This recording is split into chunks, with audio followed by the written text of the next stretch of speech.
জ্ঞান ফিরতেই দেখি আমি একটি বন্ধ ঘরে আছি। চারপাশে ঘুটঘুটে অন্ধকার, কিছুই দেখার উপায় নেই। ওঠার চেষ্টা করতেই টের পাই আমার হাত পা ও মুখ বাঁধা। চারপাশ থেকে ভেসে আসছে অট্টহাসি ও ফিসফিস শব্দ। ভয়ে প্রাণ উড়ু উড়ু অবস্থা। অসংখ্য লাল চোখ শুধু আমার দিকে তাকিয়ে আছে। তারপর যা ঘটল তা আমি কল্পনাও করতে পারিনি। আমার নাম তাহেরা আহমেদ। সবাই আমায় তাহেরা বলে ডাকে। আমাদের ছোট সংসারে আমি, আমার বাবা ও আমার মা।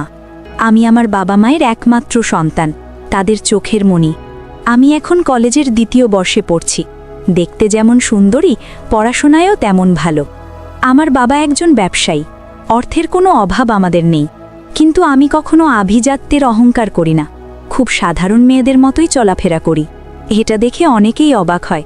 কেউ কেউ তো বলেই ফেলে, এত বড়লোক বাবার মেয়ে হয়ে এত সিম্পল কিভাবে থাকিস? আমি শুধু হেসে উড়িয়ে দিই। আমার সাধারণ মানুষের মতো জীবনযাপন করতে খুব ভালো লাগে। আমার একটি অভ্যেস আছে, বাইরে ঘুরতে যাওয়া।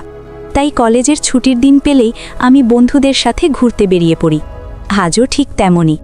4 বন্ধু মিলে আমরা সিটি পার্কে আড্ডা দিচ্ছিলাম।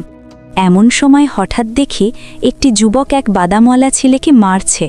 সে ছেলেটির সব বাদাম মাটিতে ফেলে দিয়েছে। আশেপাশের লোকজন কিছু না করে শুধু হাঁ করে তাকিয়ে আছে। বিষয়টা আমার একদম ভালো লাগলো না। বাদামওয়ালা ছেলেটি খুব ছোট, বয়স আনুমানিক 13 বা 14 হবে। তাকে মারতে দেখে খুব মায়া হলো। আমি এগিয়ে গিয়ে লোকটার পিছন থেকে বলে উঠলাম, আরে কি করছেন আপনি? ওই ছেলেটাকে মারছেন কেন? লোকটা আমার কথায় ঘুরে তাকালো। এতক্ষণ যাকে বুড়ো ভেবেছিলাম সে আসলে তরুণ বয়সের ছেলে। দেখতে খুবই হ্যান্ডসাম, লম্বা, ফর্সা, সুঠাম দেহ। ছেলেটা আমার কথায় হাঁ করে তাকিয়ে আছে। আমি বললাম, এই যে মিস্টার, ছেলেটাকে এভাবে মারছেন কেন? আপনাকে তো ভদ্রলোক বলে মনে হচ্ছে। এই অত্যাচার করছেন কেন, জানতে পারি কি? ছেলেটা তখনও বাদামের কলার ধরে আছে। আমি আবার বললাম, ওর কলার ছাড়ুন। আমার কথায় সে কলার ছেড়ে দিল। তখনই খেয়াল করলাম ছোট ছেলেটার ঠোঁট ফেটে রক্ত বেরোচ্ছে। আমি তাড়াতাড়ি ব্যাগ থেকে রুমাল বের করে ছেলেটার মুখ মুছে দিলাম। এবার আমি যুবকটার দিকে তাকিয়ে বললাম, আপনি মানুষ নাকি অমানুষ? এতটুকু একটা বাচ্চাকে কেউ এভাবে মারে? ও কি অপরাধ করেছে যার জন্য আপনি এভাবে মারছেন? তখন যুবকটি প্রথমবারের মতো কথা বলল, মেরেছি, বেশ করেছি, আপনাকে কেন বলবো? আমি বললাম, আপনি অন্যায় করেছেন, তাই আপনি বলতে বাধ্য। তারপর ছেলেটাকে জিজ্ঞেস করলাম, তুমি বলো কি হয়েছে? ছেলেটা কাঁদতে কাঁদতে বলল, আপা, আমি হাইটে যাইতেছিলাম, ভুলে কইরা আমার পা লাইগা যায় ওর হাতের লগে। আপা, আমি জানি না কবে পা লাগাইছে, আমি দেখিই নাই। তারপরও আমি মাপ চাইছি, কিন্তু উনি আমারে মাপ না কইরা খুবই মারছে বলে ছেলেটা হাউমাউ করে কেঁদে ফেলল। ছেলেটার কথা শুনে আমার খুব খারাপ লাগলো। সামান্য ভুলের জন্য এত মার? আমি রাগ সামলাতে পারলাম না। যুবকটাকে বললাম, আপনার হাত কি ভেঙে গেছে? দেখি একটু। লোকটা বলল, কেন আপনাকে দেখাতে হবে? আমি বললাম, দেখতে তো পাচ্ছি আপনার হাত ভালো আছে, তাহলে বাচ্চাটাকে মারলেন কেন? যুবকটির আগে অগ্নিশর্মা হয়ে আমার দিকে তাকালো। কর্কশ কঞ্চে বলল, ও আমাকে টাচ করবে কেন? ওরা তো ছোট জাত, গরিব, ভিখারি। ওরা রাস্তায় ঘোরে, অপরিষ্কার থাকে। এই বস্তির মানুষদের আমি ঘৃণা করি। ওর পা লেগে আমার শরীর নোংরা হয়ে গেছে। ইচ্ছে করছে মারতে মারতে ওকে মেরেই ফেলি। এই বলে সে আবার ছেলেটাকে মারতে উদ্যত হলো। আমি সাথে সাথে সামনে দাঁড়িয়ে বাধা দিলাম। ছেলেটাকে মারতে না পেরে তার রাগ আমার ওপর উগরে দিল। আমাকে বলল, সরে যান সামনে থেকে, তা না হলে আমি বললাম, তা না হলে কি করবেন? এক তো অন্যায় করলেন, তার ওপর গলাবাজি। মা বাবা ভদ্রতা শেখায়নি? আমার কথা শেষ না হতে দিয়েই সে আমাকে চড় মারতে হাত তুলল। আমি দ্রুত তার হাত ধরে ফেলি, কিন্তু ওর অন্য হাতটা আসতে দেখতে পাইনি। ও জোরে একটা চড় মেরে দিল আমার গালে। তার চোখ তখন হিংস্র বাঘের মতো। চোখগুলো বলছিল এই অপমানের প্রতিশোধ সে নেবেই। ছেলেটা সেখান থেকে চলে গেল। আমি ভাবলাম হয়তো ব্যাপারটা এখানেই শেষ, কিন্তু না, সে বাইরে গিয়েও অপেক্ষা করছিল আমাকে ফলো করার জন্য। আমি বাদামওয়ালা ছেলেটাকে কিছু টাকা দিয়ে বিদায় করে দিলাম। আমার বান্ধবীরা বলল, তোর প্রতিবাদ করাটা ঠিক হয়েছে, কিন্তু তোর উচিত হয়নি ওকে থাপ্পড় মারা। জানি না এখনও কি করবে। আমি বললাম, আমি তো ইচ্ছে করে মারিনি, ও আগে আমাকে মারতে এসেছিল, তারই জবাব দিয়েছি। সেদিন আর ঘোরার ইচ্ছে নিল না। আমরা সবাই বাসায় ফিরে এলাম। ওদিকে যুবকটি আমার পিছু নিয়ে আমার বাসার সামনে পর্যন্ত চলে এসেছিল। এমনকি সামনের দোকানীদের কাছ থেকে আমার সম্পর্কে সব খবর জেনে নিয়েছিল, আমার নাম পর্যন্ত। প্রায় 2 বছর কেটে গেল, এর মধ্যে আর কোনো অঘটন ঘটেনি। একদিন হঠাৎ আমার বিয়ের প্রস্তাব নিয়ে ঘাটক এলো। বাবা তখন বাড়িতেই ছিলেন। আমার বিয়ে নিয়ে অনেক কথা হলো। প্রথমে বাবা আপত্তি জানালেও ছেলের ছবি দেখে এবং তার পরিবারের খোঁজ খবর নিয়ে রাজি হয়ে গেলেন। কলেজ থেকে ফিরে জানতে পারি আমার হাতে একটি ঠাম ধরিয়ে দিয়ে বাবা বললেন, এই দেখ ছেলের ছবি, একবার দেখে নে, আশা করি তোর পছন্দ হবে। আমি আপত্তি জানালাম। বাবা বললেন, ছেলেটি খুব ভালো, খানদানি বংশের, সাধারণত এমন সম্বন্ধ পাওয়া যায় না, তাই এখানেই তোর বিয়ে ঠিক করেছি। বাবার কথাই শেষ কথা। 2 দিন পর ছেলের বাবা মা ও ছেলে আমাদের বাসায় আসে আমাকে দেখতে। 10-15 মিনিট পর আমি চা ও নাস্তা নিয়ে তাদের সামনে গেলাম। আমি দেখতে সুন্দরী ছিলাম, কিন্তু সেদিন ছিল নীল শাড়িতে আমার বিশেষ সাজ। তাতে আমি যেন এক টুকরো নীল পরীর মতো দেখা যাচ্ছিলাম। সবাই আমার দিকে তাকিয়ে রইল, কারো মুখে কোনো কথা নেই। কিছুক্ষণ নীরবতা ভেঙে ছেলের মা বললেন, মাশাল্লাহ, মেয়ে আমাদের খুব পছন্দ হয়েছে। ছেলে তো আমার দিক থেকে চোখই সরাতে পারছিল না, কিন্তু আমি লজ্জায় একবারও মুখ তুলে তাকাইনি। সবার প্রশংসায় আমি মাথা নিচু করে রইলাম। ইতিমধ্যে 2 পক্ষের মতামত মিলে যাওয়ায় মিষ্টি মুখের আয়োজন চলছে। এখন বিয়ের দিনক্ষণ ঠিক হবে, তাই বড়দের নির্দেশে আমাকে ও ছেলেকে একান্তে কথা বলার জন্য পাঠিয়ে দেওয়া হলো। আমরা দুজন ছাদে গিয়ে দাঁড়ালাম। কিছুক্ষণ কেউ কোনো কথা বললাম না। আমি একটু অপ্রস্তুত হয়ে মাথা নিচু করে দাঁড়িয়ে রইলাম। ছেলেটা তখনও আমার দিকে তাকিয়েছিল, মনে হচ্ছিল সে আগে কোনোদিন মেয়ে দেখেনি। ছেলেটা আমার দিকে হাত বাড়িয়ে বলল, হাই, আমার নাম নওশাদ হোসেন খান। আমিও হাত বাড়িয়ে নিজের নাম বলতে যাব, এমনি থমকে দাঁড়াই। চোখের সামনে কাকে দেখছি? ভুল দেখছি না তো? চোখ দুটো হাত দিয়ে মুছে আবার তাকালাম। না, ঠিকই দেখছি। আমি ভয়ে 2 পা পিছিয়ে এলাম। সামনে যে দাঁড়িয়ে আছে সে আর কেউ নয়, 2 বছর আগে পার্কে যাকে থাপ্পড় মেরেছিলাম। আমাকে অবাক হতে দেখে নওশাদ মুচকি হেসে বলল, চিনতে পেরেছ তাহলে? ভালো, তোমার স্মৃতিশক্তি প্রখর আছে। অনেকদিন পর দেখা, কেমন আছো? আমি কি বলবো বুঝতে পারছি না। হতবাক হয়ে তাকিয়ে আছি ওর দিকে। এই সম্বন্ধটা কি কাকতলীয়, নাকি জেনে শুনে পাতা ফাঁদ? কিছুই বুঝতে পারছি না। যাই হোক, আমি এই বিয়ে করব না। নওশাদ আমার অবস্থা দেখে বুঝতে পারল আমার মনে কি চলছে। রেলিংয়ের দিকে মুখ ফিরিয়ে বলল, ভুলেও এই কথা মাথায় এনো না যে তুমি বিয়ে করবে না। তাহলে কেন এই প্রস্তাব? আমি বললাম, যার মধ্যে মানবতা নেই তাকে আমি বিয়ে করতে পারবো না। নওশাদ বলল, বিয়ে তুমি আমাকেই করবে, আমাকে ছাড়া অন্য কাউকে করতে পারবে না। আমি বললাম, কেন, কি করবেন আপনি? নওশাদ বলল, যা করি তুমি দেখতে পাবে। আমি বললাম, আমি এখন নিচে গিয়ে বিয়ে ভেঙে দেব। এই বলে নিচে যাওয়ার জন্য পা বাড়াতাম, অমনি নওশাদ পেছন থেকে আমাকে জড়িয়ে ধরে বলল, একটা জিনিস দেখাই তোমাকে, এটা দেখার পর এই বিয়ে ভাঙার সাহস তোমার হবে না। এই বলে সে মোবাইল অন করে একটি ভিডিও দেখালো। আমি তখনও নওশাদের বাহুবন্ধনে। সে এক হাতে আমার গলা জড়িয়ে ধরে আছে আর অন্য হাতে মোবাইল ধরে আছে। মোবাইলের ভিডিওটা দেখে আমার চোখ দিয়ে গড় গড় করে জল গড়াতে লাগলো। আমি কি দেখছি? মানুষ নিজের স্বার্থের জন্য এতটা নিচে নামতে পারে? ভিডিওটা শেষ হতেই নওশাদ বলল, শুধু তোমাকে বিয়ে করব বলে এই ব্যবস্থা করেছি। আমি জানতাম আমাকে দেখা মাত্র তুমি বিয়ে ভেঙে দেবে, তাই আমার আর কোনো উপায় ছিল না। সরি। এখন বলো, বিয়ে ভেঙে দেবে? আমি কান্না জড়িত কণ্ঠে বললাম, না, আমি আপনাকে বিয়ে করব, কিন্তু প্লিজ ওদের কিছু করবেন না। আমার বিয়ের জন্য সে আমার 2 বান্ধবীকে বন্দি করে রেখেছে, সেই ভিডিও বানিয়ে আমাকে দেখাচ্ছে। নওশাদ আমার কপালে চুমু খেয়ে বলল, গুড গার্ল, কথা মতো চললে সবকিছু ঠিক থাকবে। এখন চলো নিচে যাই, তবে খবরদার, এ ব্যাপারে কাউকে কিছু বলবে না, কেউ বিশ্বাসও করবে না, প্রমাণই বা কোথায়? তারপর আমরা নিচে চলে এলাম। সেদিনই বিয়ের দিনক্ষণ ঠিক হলো, আগামী শুক্রবার। সবাই বিয়ে নিয়ে ব্যস্ত। এদিকে নওশাদ আমাকে নিয়ে বিয়ের শপিং করছে। অনিচ্ছা সত্ত্বেও সব মেনে নিতে হচ্ছে। নওশাদকে আমি অপছন্দ করি সেটা না বললেই নয়, কিন্তু ও খুব অহংকারী, যেটা আমার একদম ভালো লাগে না। দেখতে দেখতে বিয়ের দিন এসে গেল। ধুমধাম করে আমাদের বিয়ে হলো। সবার কাছ থেকে বিদায় নিয়ে আমি শ্বশুরবাড়ি চলে এলাম। আজ রাতে আমাদের বাসর। ফুলে ফুলে সাজানো একটি ঘর, সবকিছু পরিপাটি করে সাজানো। আমি নববধূ সেজে বিছানায় বসে আছি। রাত প্রায় 1টার দিকে নওশাদ ঘরে প্রবেশ করল। দরজা লাগানোর শব্দে আমার বুকের ভেতরটা ধুকপুক করে উঠল। জানি না আমার কপালে কি আছে। নওশাদ ধীরে ধীরে আমার সামনে এসে বসল। কিছুক্ষণ চুপ করে আমার দিকে তাকিয়ে রইল।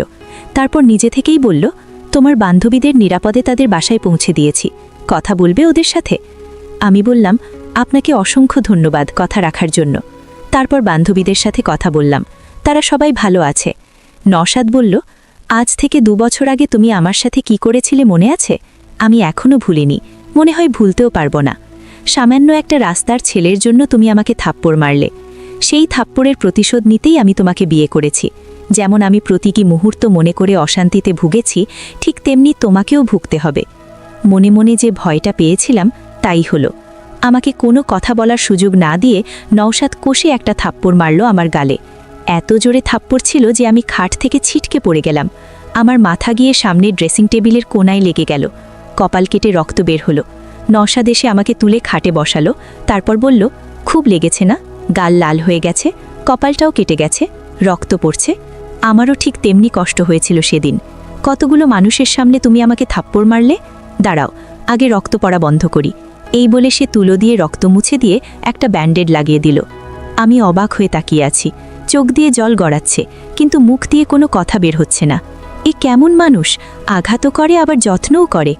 নওশাদ বলল, আমি চাইলে 2 বছর আগেই তোমাকে বিয়ে করতে পারতাম, কিন্তু করিনি, কারণ তোমাকে এখানে রেখে আলাদা করতে চাইনি। তাই এই 2 বছর সময় নিয়েছি। মা বাবার সামনে তোমাকে কিছু করতে পারবো না। এখন আমার কাছে সব কিছু পরিষ্কার। আমি বুঝতে পারলাম নওশাদ আমাকে থাপ্পড়ের প্রতিশোধ নেওয়ার জন্যই শুধু বিয়ে করেছে। সেদিন রাতে আমাদের বাসর হলো না। আমি খাটে শুয়ে রইলাম আর নওশাদ সোফায় শুয়ে রইল। পুরো 1 সপ্তাহ এভাবেই কাটল। তারপর নওশাদ আমাকে নিয়ে অন্য একটি বাড়িতে চলে গেল। বাবা মা ভাবলেন নতুন বিয়ে হয়েছে তাই একটু রোম্যান্স করবে বলে আলাদা থাকতে চাইছে। আসল ব্যাপারটা তারা বুঝতেই পারেননি। নতুন বাড়িটি ছিল 3 তলা। পুরো বাড়িটি দামি আসবাবে সাজানো।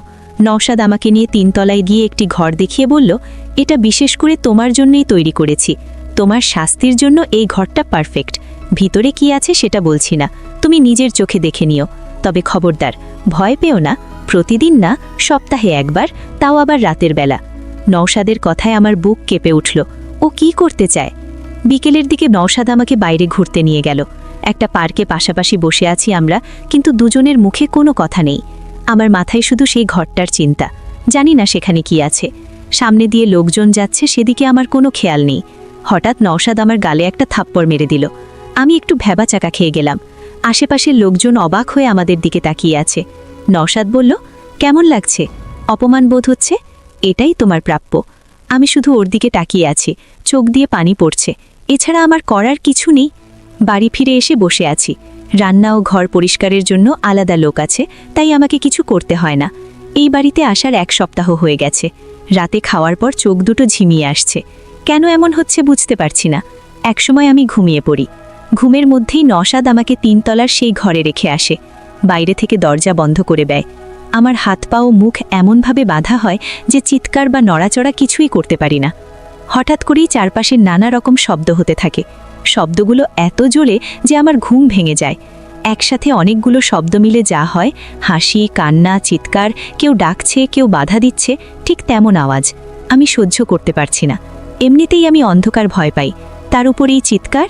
হঠাৎ চোখ পড়ল দেওয়ালের দিকে। লাল লাল চোখ জ্বলছে আর নিভছে। প্রথমে ভাবলাম একজোড়া চোখ, কিন্তু চারপাশে তাকিয়ে দেখি অসংখ্য চোখ। কতগুলো ছুটে আসছে আমার দিকে, কতগুলো আবার পিছিয়ে যাচ্ছে। মনে হচ্ছে শত শত ভূত আমার চারপাশে ঘুরছে। ভয়ে প্রাণ বেরিয়ে যাওয়ার জোগাড়। চিৎকার করতে পারি না, মুখ বাঁধা, লড়তেও পারি না, হাত পা বাঁধা। জানি না এখান থেকে বেঁচে ফিরতে পারবো কিনা। শুধু ভয়ে ঘামছি আর চোখ বন্ধ করে আছি। সারা রাত আমি এই অন্ধকার প্রকোষ্ঠের ভূতের সাথে যুদ্ধ করেছি। ভোর হয়েছে মনে হচ্ছে, পাখির কিচিরমিচির শব্দ শোনা যাচ্ছে, কিন্তু এই ঘরে আলো প্রবেশ করার মতো কোনো ভাগ নেই। এখন আর কোনো শব্দ নেই, লাল চোখগুলোও দেখা যাচ্ছে না। আমি ক্লান্ত হয়ে ঘুমিয়ে পড়লাম। আজকের এই অভিজ্ঞতা আমি সারা জীবন মনে রাখব। ঘুম ভাঙতেই নিজেকে আমার শোবার ঘরের বিছানায় আবিষ্কার করি। বুঝতে পারলাম না কিভাবে এলাম। দেখি পাশে নওশাদ বসে আছে। আমার ঘুম ভাঙতেই সে বলল, কেমন লাগছে? আমাকে কোনো কথা বলার সুযোগ না দিয়েই আমি ওকে শক্ত করে জড়িয়ে ধরে কান্নায় ভেঙে পড়লাম। বললাম, আমাকে যা শাস্তি দেবেন মাথা পেতে নেব, কিন্তু ওই অন্ধকার ঘরে আর দেবেন না। আজ বেঁচে ফিরলাম, কাল হয়তো মরে যাব। প্লিজ আমার উপর দয়া করুন। আমার কথায় নৌশাদের কোনো পরিবর্তন হলো না। সে হাসছে, মনে করছে আমি মজা করছি। আমাকে শক্ত করে জড়িয়ে ধরে বলল, এটাই তো শুরু, তোমার কপালে আরও কত দুঃখ আছে আমি নিজেও জানি না। তারপর থেকে প্রত্যেক সপ্তাহে একবার করে আমাকে ওই ঘরে বেঁধে রাখে। কাজের মেয়েদের সামনে থাপ্পড় মারে, বাইরে নিয়ে গিয়েও সেখানেও থাপ্পড় মারে। একটা থাপ্পড়ের প্রতিশোধ নিতে এখন এতগুলো থাপ্পড় খেতে হচ্ছে। এখন নৌশাদকে দেখলেই আমার ভয় করে। আমি অধৈর্য হয়ে পড়েছি। রাতের পর রাত ঘুমাতে পারি না। সবসময় মনে হয় ওই আত্মাগুলো আমার চারপাশে ঘুরছে। দিন দিন শরীর দুর্বল হয়ে পড়ছে। এখন আমি আর আগের তাহেরা নেই, অনেকটাই শুকিয়ে গেছি। নওশাদ পাশে বসলেই মনে হয় এই বুঝি আবার থাপ্পড় মারবে। প্রতিদিন এই ভয় থাকি, এই বুঝি আবার অন্ধকার ঘরে হাত পা বেঁধে ফেলে রাখবে। ভয়ে ভয়ে থেকেও নিজেকে বাঁচাতে পারছি না। নওশাদের অত্যাচার আর অন্ধকার ঘর, এই দুই আমার চোখের ঘুম হারাম করে দিয়েছে। আমি আর পারছি না। মনে মনে ঠিক করে ফেললাম আত্মহত্যা করব। একদিন সবার অলক্ষ্যে রান্নাঘরে গিয়ে একটি ছুরি হাতে তুলে নিলাম। চারিদিকে ভালো করে দেখে নিলাম কেউ নেই কিনা। আশেপাশে কেউ নেই দেখে আর দেরি করলাম না। ছুরিটা হাতের শিরার উপর রেখে চালিয়ে দিলাম। কাজ হয়ে গেল। গড় গড় করে রক্ত বের হতে লাগলো। হাত থেকে ছুরি পড়ে গেল। ছুরি পড়ার শব্দে কাজের মেয়ে ছুটে এসে দেখে আমার এই অবস্থা। নওশাদ তখন অফিসে। বাড়িতে 4 জন কাজের লোক ছিল। একজন অ্যাম্বুলেন্স ডাকল, আরেকজন নওশাদকে ফোন দিয়ে কোন হাসপাতালে নিতে হবে জানতে চাইল। হাসপাতাল কাছে হওয়ায় 5 মিনিটের মধ্যে অ্যাম্বুলেন্স চলে এলো। ততক্ষণে আমি জ্ঞান হারিয়ে ফেলেছি। হাসপাতালে নিয়ে যাওয়া হলো। হাতে ব্যান্ডেজ করে এক হাতে রক্ত দেওয়া হচ্ছে, অন্য হাতে স্যালাইন লাগানো হলো। নওশাদ দৌড়ে হাসপাতালে এলো। ডাক্তারের সাথে কথা বলে জানতে পারল আমি আত্মহত্যার চেষ্টা করেছি। সময় মতো হাসপাতালে নিয়ে আসায় বেঁচে গেছি, নইলে বাঁচানো যেত না। অনেক রক্তক্ষরণ হয়েছে, তাই এখনও রক্ত দিতে হচ্ছে। শরীর অনেক দুর্বল। ডাক্তার নওশাদকে বললেন, মিস্টার খান, দেখে মনে হচ্ছে উনি অনেক টেনশনে আছেন, রাতে ঘুমাতে পারেন না। এভাবে যদি আর কিছুদিন চলে তাহলে রোগী মানসিকভাবে অসুস্থ হয়ে পড়বে, হয়তো পাগলও হয়ে যেতে পারে। ওনার খেয়াল রাখুন, ওনাকে সময় দিন। নওশাদ নিজের ভুল বুঝতে পারল। প্রতিশোধের নেশায় সে কি বড় ভুল করে ফেলেছে। নওশাদ ডাক্তারের হাত ধরে বলল, আপনি যা বলবেন তাই শুনব, শুধু আপনি ওকে সুস্থ করে তুলুন। ডাক্তার বললেন, উনি এখন বিপন্মুক্ত। আমি স্যালাইনের সাথে ঘুমের ওষুধ মিশিয়ে দিয়েছি। উনি অন্তত 24 ঘন্টা ঘুমিয়ে থাকবেন, তারপর ঠিক হয়ে যাবে। পুরো 1 দিন আমি ঘুমিয়েছিলাম। চোখ খুলতেই দেখি নওশাদ আমার সামনে বসে আছে। ওকে দেখে আবার ভয় পেলাম, কিন্তু নওশাদের চোখ দিয়ে জল গড়াচ্ছে। সে আমার একটা হাত শক্ত করে ধরে চুমু খেয়ে বলল, কেন এমন করতে গেলে? তোমার কিছু হয়ে গেলে আমি কি নিয়ে বাঁচব? আমি অন্যায় করেছি, শাস্তি আমাকে দিতে। নিজেকে কেন শেষ করতে গেলে? তুমি কি ভেবেছিলে আমি তোমাকে ভালোবাসি না? আমি তোমাকে খুব ভালোবাসি। যতটা কষ্ট তোমাকে দিয়েছি তার চেয়ে বেশি কষ্ট আমি নিজে পেয়েছি। এই দেখো আমার হাত। এই বলে সে আমার সামনে তার হাত দুটো মেলে ধরল। হাতে ব্লেডের ছোট ছোট কাটা দাগ, গুণে শেষ করা যাবে না। নওশাদ বলল, তোমাকে একটা থাপ্পড় দিয়েছি বলে ব্লেড দিয়ে 10 বার কেটেছি হাত। তোমাকে অন্ধকার ঘরে রেখে দরজার বাইরে সারা রাত বসে কেঁদেছি। জানি না থাপ্পড়টার কথা মনে পড়লে আমার কি হয়। ভালোবাসা কখনো কখনো ঘৃণায় পরিণত হয়। তুমি আমাকে ভালোবাসো না?